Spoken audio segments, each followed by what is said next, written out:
अच्छा जी। और आपको पता ही है ना, एक इंटरबैंक रेट है, एक ओपन मार्केट रेट है, जो आप जाएं किसी भी एक्सचेंज पे और आप वहाँ से अगर डॉलर लेके आए हैं भुनाएं या फिर डॉलर ख़रीदना चाहें तो एक वो रेट है। और चूंकि आपको ज़रूरत के मुताबिक डॉलर नहीं मिलेगा तो एक ब्लैक मार्केट है जो पूरी एग्जिस्ट कर रही है, जिसमें 280, 70, 90 जो मर्जी आप मुंह मांगे दाम वसूल कर सकते हैं। हम 3 लोगों से बात करेंगे। माशी तज्जियाकार मोहम्मद सुहेल हमारे साथ होंगे, माशी तज्जियाकार खुरम शहजाद हमारे साथ होंगे, और साथ ही मलिक बुस्तान साहब होंगे जो कि chairman forex association of Pakistan है।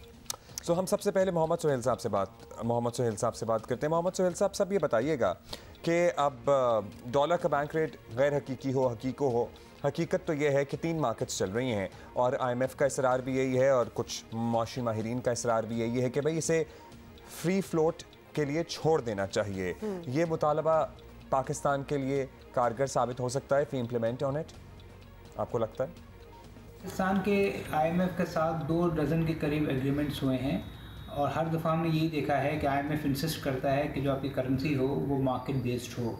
और 2019 में फाइनली IMF के इंस्ट्रक्शन पे पार्लियामेंट ने स्टेट बैंक का एक्ट मंजूर किया, जिसके तहत जो करेंसी है हमारी वो मार्केट फोर्सेस के मुताबिक होनी चाहिए। इसका मतलब ये है कि जो ग्रे मार्केट का या ब्लैक मार्केट का या ओपन मार्केट का रेट है वो करीब होना चाहिए। मगर हमने देखा है कि पिछले कोई 2-3 माह से ये 10% हो गया था और अब तो रिसेंटली इतलात ये हैं कि जो ऑफिशियल रेट है और ब्लैक का रेट है वो 15% हो गया है। तो मुझे नहीं मालूम कि IMF की कंडीशंस क्या हैं, बट बज़ाहिर ये लगता है कि IMF ये भी इंसिस्ट करेगा कि जो बैंक का रेट हो वो डिमांड सप्लाई ड्रिवन हो और मार्केट फोर्सेस पे हो, क्योंकि ये प्राइस डिस्टॉर्शंस क्रिएट करता है और IMF हमेशा ये इंसिस्ट करता है कि इस तरह का कोई भी इनएफिशिएंसी सिस्टम में नहीं होनी चाहिए।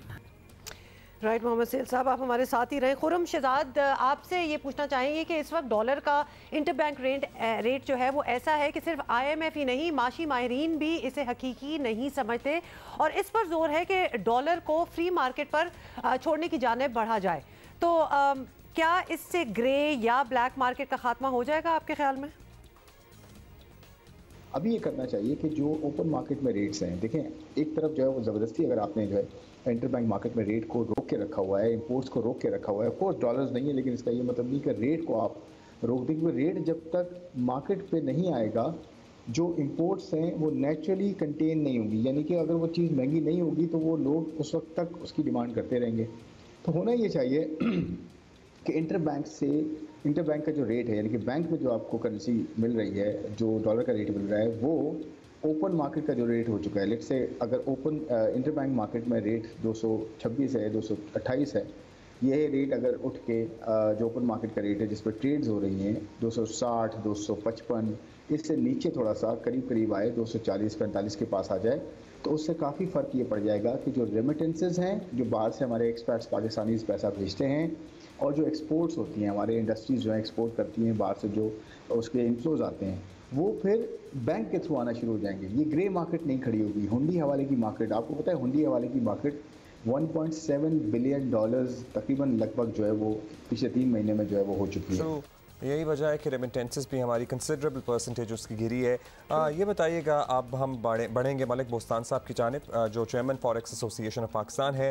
बुस्तान साहब, इस पूरे मामले में एक बड़ा बुनियादी सवाल ये है कि गुज़श्ता दौर हुकूमत में डॉलर को फ्री मार्केट पर छोड़ा गया और फिर उसके बाद उसे कंट्रोल रेट पर रखकर भी देख लिया गया है। अब कौन सा फार्मूला पाकिस्तान के लिए बेहतर है?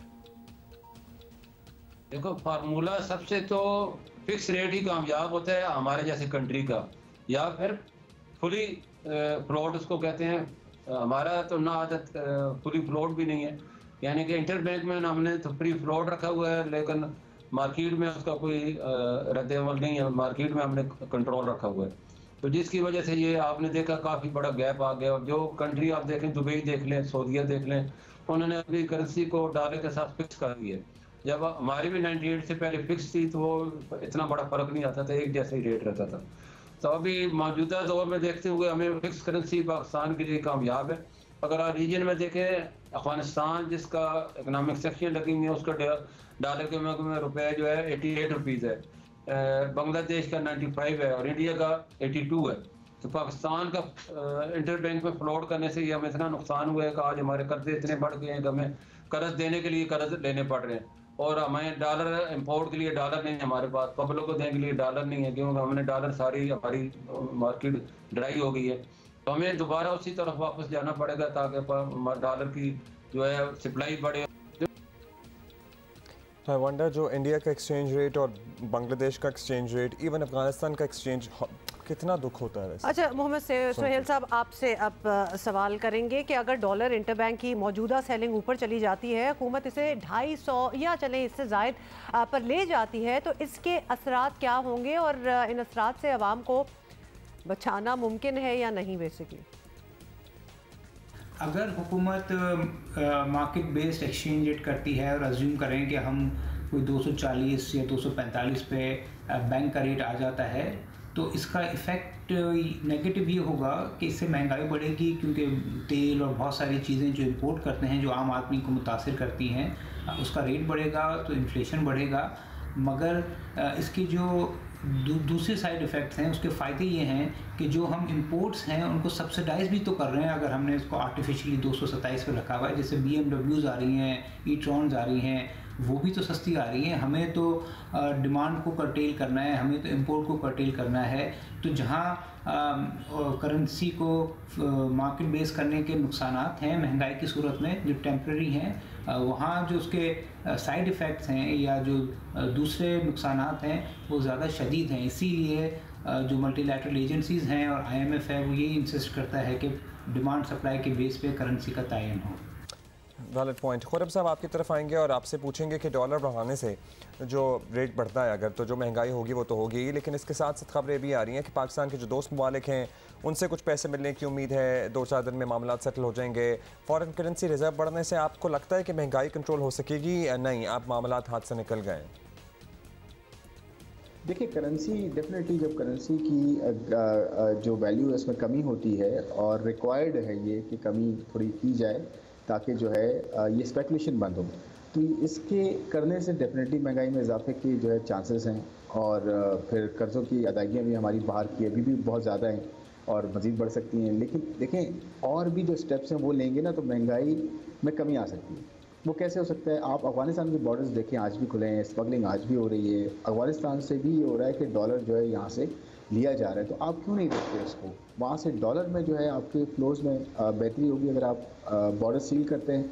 आपके आटा, दाल, चावल से लेकर हर खाने पीने की अशिया तकरीबन जो है वो स्मगल हो रही होती हैं और क्रॉस बॉर्डर जारी होती हैं, उसका कोई ट्रैक नहीं होता और आपके यहाँ पे कमी हो रही होती है और दूसरी जगह जो है वो डिमांड जो है ना वो सेटिस्फाई की जा रही होती है। तो अपने लोगों के लिए आप ये करें, ये करेंगे, आप यकीन करें, सिर्फ अफगान बॉर्डर्स आप जो है सील कर दें या बंद कर दें या वहाँ पे कुछ हद तक जो है कमी हो जाए, आपकी महंगाई में फूड इन्फ्लेशन जिसे कहते हैं उसमें काफ़ी हद तक कमी आ सकती है। ये भी एक अहम मसला है अफगानिस्तान पे, जो चीज़ें हमारी चीज़ें इन काइंड जाती हैं या स्मगल होती हैं या डॉलर इवन जा रहा है उड़ उड़ के। तो डॉलर ही जा रहा है, आपको पता है, रुपी तो अदरवाइज यूज़ नहीं हो सकता। अब मलिक बुस्तान साहब, फाइनली अब IMF की डिमांड है और ग्रे मार्केट ख़त्म करने के लिए ज़रूरी भी है कि डॉलर का इंटरबैंक रेट कुछ ऊपर जाए।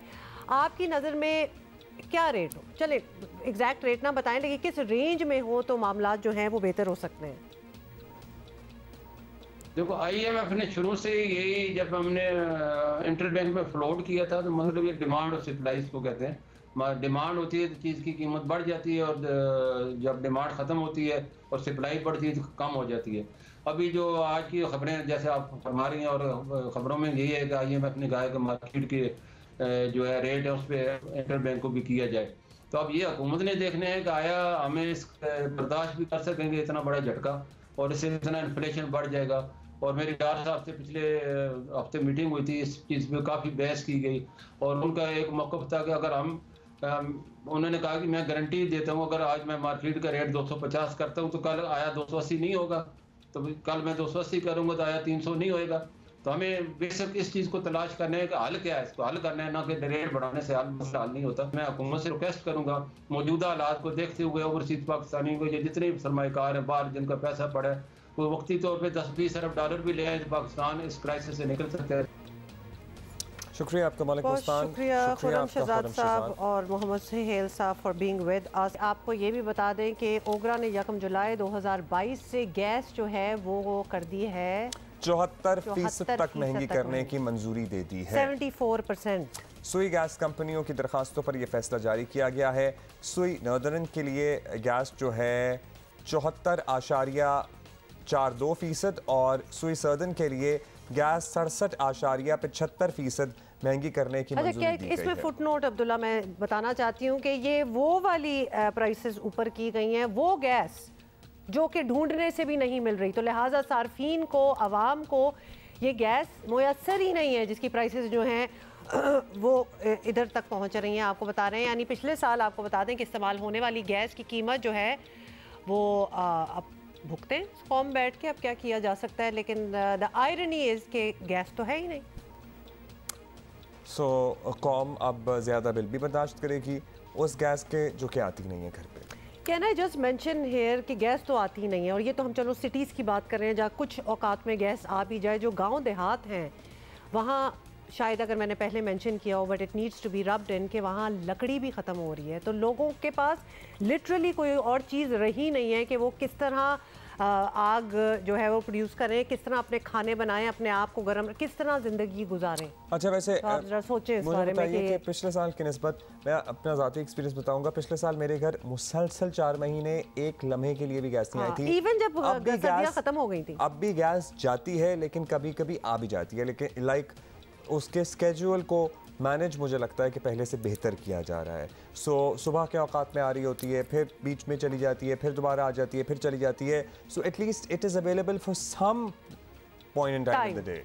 हाँ, सो वो नहीं है कि 24 घंटे है ही नहीं है, महीनों नहीं है, वो नहीं है। लेकिन चले फिर भी अगर हम अपनी बात करें तो maybe we can not give a right example of the entire country, because फिर भी कुछ जगह होती है उनमें आई जाती है। बताइए लिख के कि आपके यहाँ क्या ऐसा ही है? कुछ हमारे दोस्त हैं जिनके घर में बिल्कुल सिरे से किसी भी वक्त आई नहीं रही है गैस, लेकिन कुछ दोस्त हैं जिनके यहाँ कुछ औकात में मयसर भी है। Please tweet us, write to us and let us no